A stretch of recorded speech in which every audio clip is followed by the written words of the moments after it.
So let's have a look at the arguments against tolerant societies, and these arguments may come either from conservative philosophers or perhaps radical left-wing socialist philosophers that are somehow challenging the central role tolerance has within liberal philosophy. So one argument against tolerant societies is that they permit immorality. In other words, by allowing things that really shouldn't be allowed, society as a whole is damaged. So liberals tend to think that each individual is free to do whatever they want as long as they're not seriously harming other people. But say for conservatives, they may well say, well, what looks like an individual action is in fact beginning to harm society, beginning to undermine the wider fabric of society.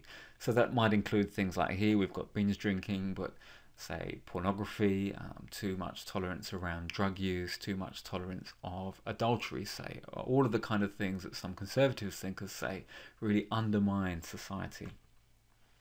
Following from that really, then they may say, well, by allowing these things, tolerant societies are opening the door to social disorder. And we can see a rather simple argument about how this might work. So if we start with the idea of tolerance around the ethics of sex and relationships, a very liberal, tolerant idea towards that area of life, then arguably that then is going to damage the family, because if people are having children outside of a stable environment, then those children are not brought up in quite the same way, and then those children in turn are more likely to become antisocial or more likely to be criminal and less likely to be able to really contribute well to society. So again, this can be a common conservative argument really, that what looks like a private choice ends up having much wider social consequences.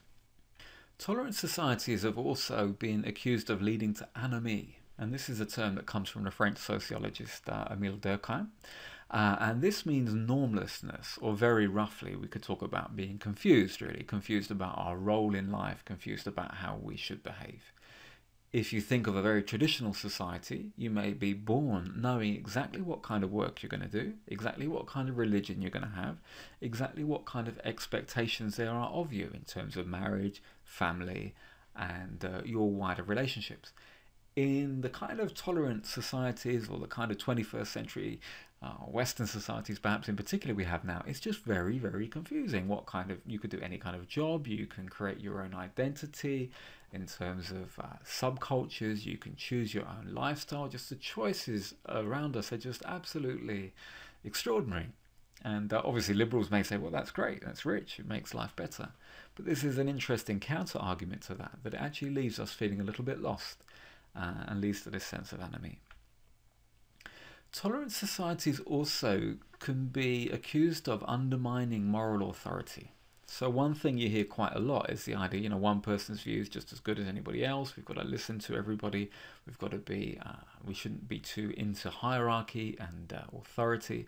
But does this mean that sometimes we don't pay enough attention to people who we really should pay attention to authorities that really are worthy of respect? And in rather a casual way, we just kind of listen to any old opinion rather than really drawing on the richness of the wisdom of our traditions.